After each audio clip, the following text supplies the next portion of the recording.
बच्चों, आज हम चैप्टर 5 त्रिभुज का अभ्यास 5A के क्वेश्चन सॉल्व करेंगे।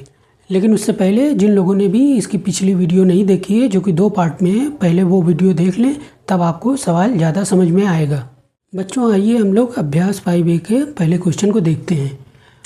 अब इस क्वेश्चन में क्या दिया गया है? आकृति में कोण B समकोण है, भुजा CA की माप क्या होगी?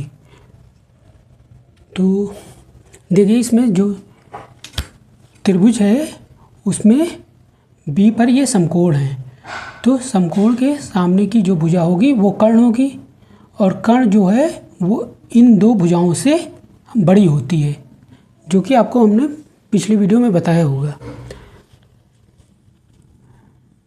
तो अब देखिए इसकी लंबाई क्या होगी।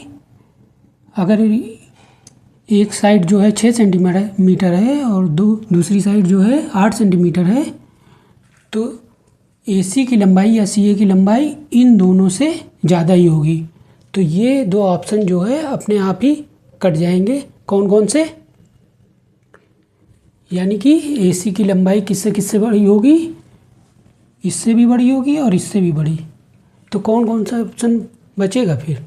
ये नहीं हो सकता, ये भी नहीं होगा और ये भी नहीं। तो एक ही ऑप्शन बचा 10 सेंटीमीटर, और यही इसका आंसर होगा। तो ये तो हो गया ऑप्शन के जरिए सॉल्व करना।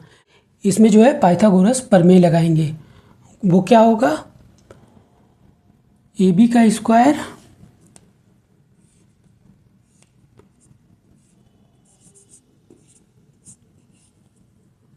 फिर BC का स्क्वायर, ये बराबर होगा CA का स्क्वायर या AC का स्क्वायर। ये पाइथागोरस प्रमेय हो गया। अब इसमें AB की जगह जो दिया हुआ है वो रख देंगे, BC की जगह जो दिया है वो रख देंगे, और AC हमें पता करना है। तो AB की जगह कितना दिया हुआ है? 6 सेंटीमीटर। तो 6 का स्क्वायर करेंगे, वर्ग करेंगे। BC कितना दिया हुआ है? 8 सेंटीमीटर। तो 8 का स्क्वायर करेंगे यानी कि वर्ग करेंगे, और AC हमें पता करना है, तो AC को ऐसे ही लिख देंगे। अब 6 का स्क्वायर और 8 का स्क्वायर कितना आएगा? तो 6 का स्क्वायर होगा 6 गुणे 6 यानी कि 36, और 8 का स्क्वायर होगा 8 गुणे 8 यानी कि 64। तो इन दोनों का मान यहाँ पर रख देंगे। तो 6 का स्क्वायर कितना आया? 36, और 8 का स्क्वायर 64 बराबर, इधर AC ही रहेगा, AC स्क्वायर। अब इन दोनों को जोड़ लेना है, तो इन दोनों को जोड़ेंगे तो कितना आएगा? 0 0 1 इधर आएगा। AC को इधर कर लेते हैं और इन दोनों को उधर लिखते हैं। तो AC का स्क्वायर और इन दोनों का योग कितना आया था? 100। ये आ गया। अब इधर स्क्वायर है, हमें AC निकालना है, AC का स्क्वायर नहीं। तो AC इधर रखेंगे, और स्क्वायर जब बराबर के उधर जाएगा तो ये वर्गमूल में बदल जाएगा, यानी कि 100 का हमें वर्गमूल निकालना है। सबसे पहले समझते हैं हम लोग कि ये वर्ग और वर्गमूल क्या होता है। तो वर्ग तो ये होगा जब एक ही संख्या को 2 बार गुणा कर देंगे तो जो संख्या आएगी वो उसका वर्ग होगा। जैसे 6 का वर्ग जो है वो 36 है, ऐसे ही 8 का स्क्वायर 64 है।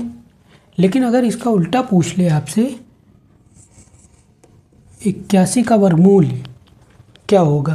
तो 81 का वर्गमूल का मतलब हुआ कि 81 जो है वो किस सेम संख्या को 2 बार गुणा करने पर आया है, हमें ये पता करना पड़ेगा। 81 तो बहुत से संख्याओं को गुणा करके हम ला सकते हैं, लेकिन हमें ऐसी संख्या ढूंढनी है जिसको हम 2 बार गुणा करें और वो 81 हो जाए। तो इसका जो आंसर होगा 81 का वर्गमूल जो है वो 9 गुणे 9 से आता है, तो 81 का इसका वर्गमूल जब निकालेंगे 81 का, तो वो कितना आएगा 9। यानी कि वर्गमूल के अंदर इसको कैसे लिखेंगे, 9 गुणे 9, 81 को लिख सकते हैं 9 गुणे 9।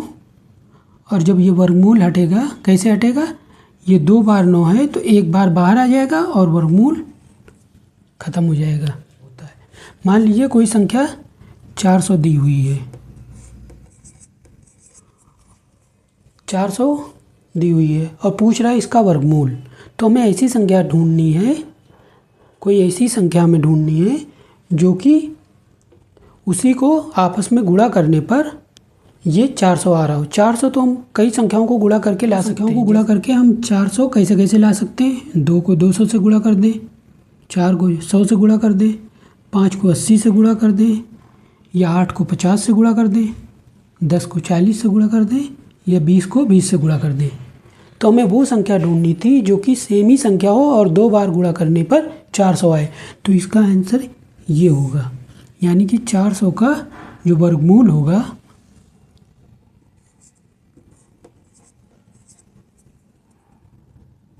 ये कितना होगा, 20 गुणे 20, और ये क्या होगा 20 गुणे 20। अब ये 2 बार आए तो वर्गमूल से बाहर ये जोड़ा है तो 1 ही आएगा, तो कितना आएगा 20। ये इसका आंसर होगा।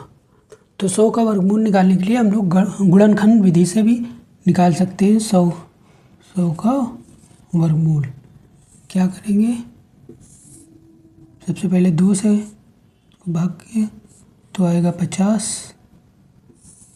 फिर 2 से किया तो 25, अब किससे जाएगा 5 से, तो 5 आया, फिर 5 से करेंगे तो 1 आएगा। तो हम इसको क्या लिख सकते हैं, √100 को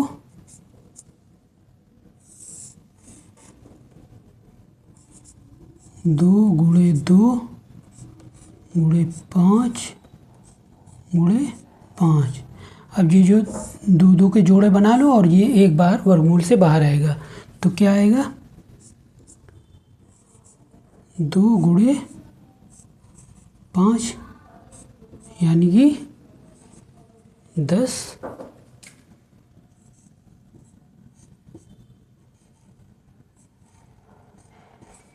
सेंटीमीटर।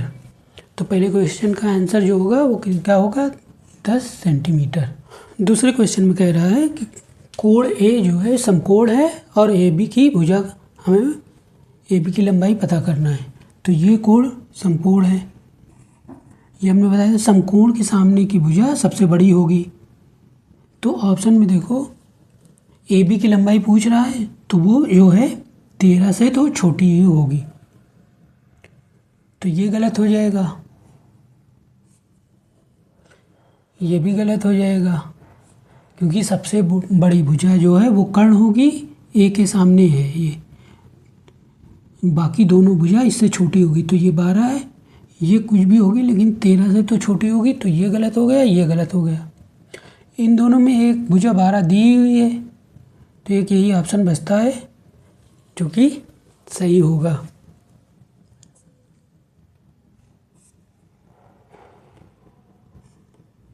पाइथागोरस थ्योरम लगाते हैं। तो पाइथागोरस थ्योरम में यहाँ पर क्या होगा, जो कर्ण सबसे बड़ी भुजा है उसका स्क्वायर बाकी की 2 भुजाओं के स्क्वायर के योग के बराबर होगा। तो यहाँ पर क्या होगा,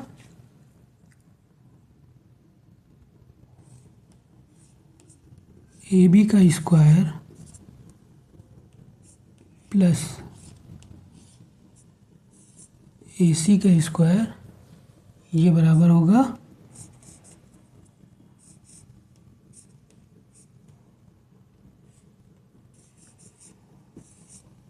बी सी के स्क्वायर। अब यहाँ पर जो जो दिया है उसका मान रख दें हम लोग, और जो नहीं पता है उसका मान आ जाएगा। तो ए बी हमें नहीं पता है, तो ए बी का स्क्वायर, ए सी पता है कितना है 12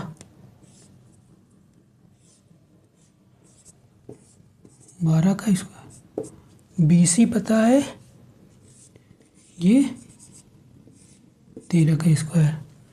अब 12 का स्क्वायर और 13 का स्क्वायर निकाल लें, तो 12 का वर्ग बराबर 12 गुणे 12, ये कितना आएगा 144, और 13 का स्क्वायर 13 गुणे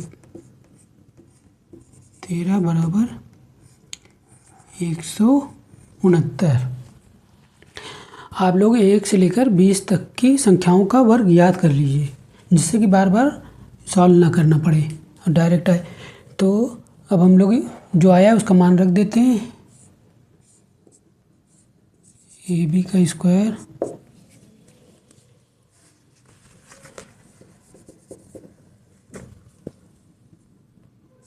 प्लस 12 का स्क्वायर 144, 13 का स्क्वायर 169। अब AB को एक तरफ रखेंगे, बाकी इसको दूसरी तरफ भेज देंगे। AB का स्क्वायर बराबर 169। अब इधर ये 144 प्लस में था तो इधर जाएगा तो माइनस में हो जाएगा। जो भी इधर साइन रहेगा जब उधर जाएगा बराबर के, तो उसका जस्ट अपोजिट हो जाएगा। जैसे इधर प्लस था तो इधर माइनस हो जाएगा। यहाँ पर अगर मल्टीप्लाई होता तो इधर ज़्यादा तो डिवाइड हो जाता, भाग हो जाता। अब 169 से 144 जब घटाएंगे कितना आएगा, 144 घटाओ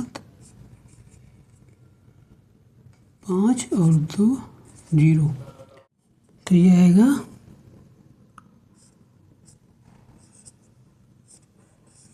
25। अब AB निकालेंगे,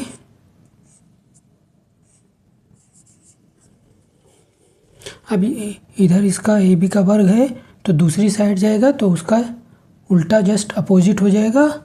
वर्ग का उल्टा क्या होगा, वर्गमूल।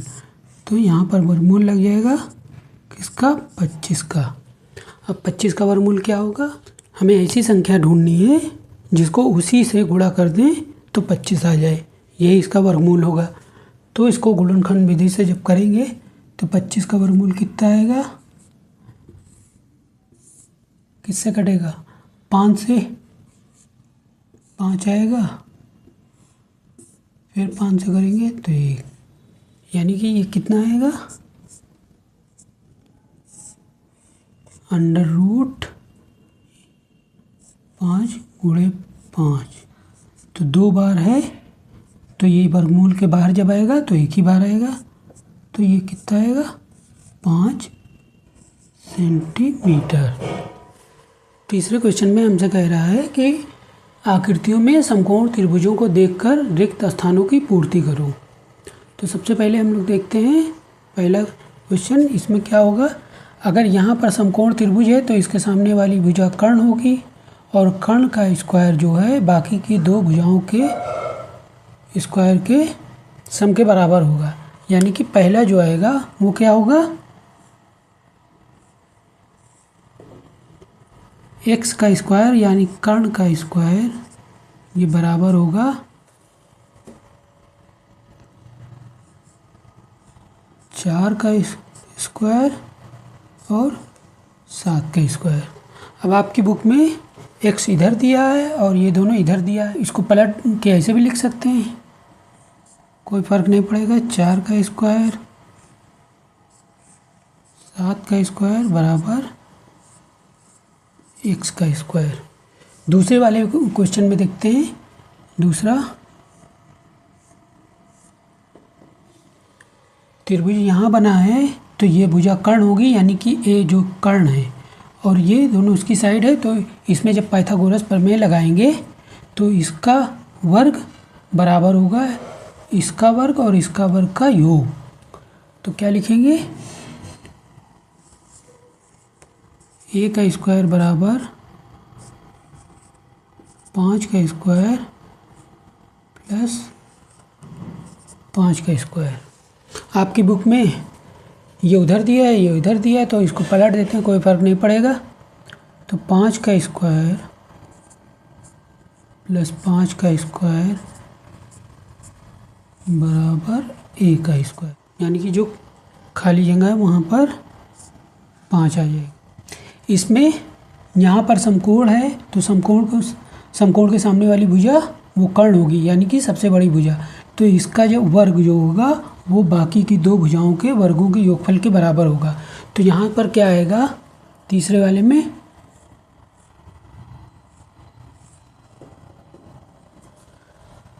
13 का वर्ग ये बराबर आएगा 7 का वर्ग प्लस p दिया है तो p का वर्ग। लेकिन आपकी बुक में कैसे दिया हुआ है, हम उसको उस फॉर्म में लिखेंगे तो क्या आएगा।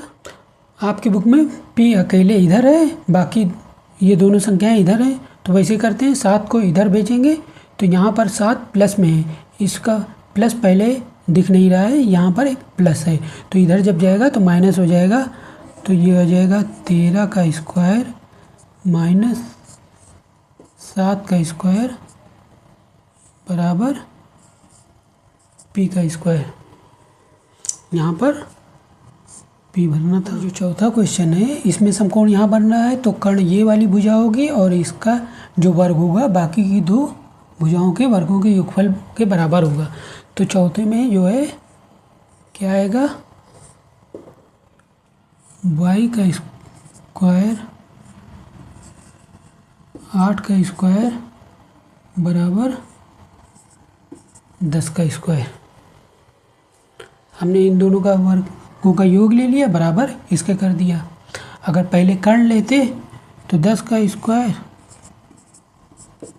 बराबर y का स्क्वायर प्लस 8 का स्क्वायर, y का स्क्वायर प्लस 8 का स्क्वायर, दोनों में कोई फ़र्क नहीं है। ये वाला 10 इधर पहले लिखा है, बराबर कि दोनों तरफ दोनों संख्याएं बराबर हैं। तो यहाँ पर y जो है वो अकेले दिया हुआ है, तो इस वाले से हम लोग करते हैं। फिर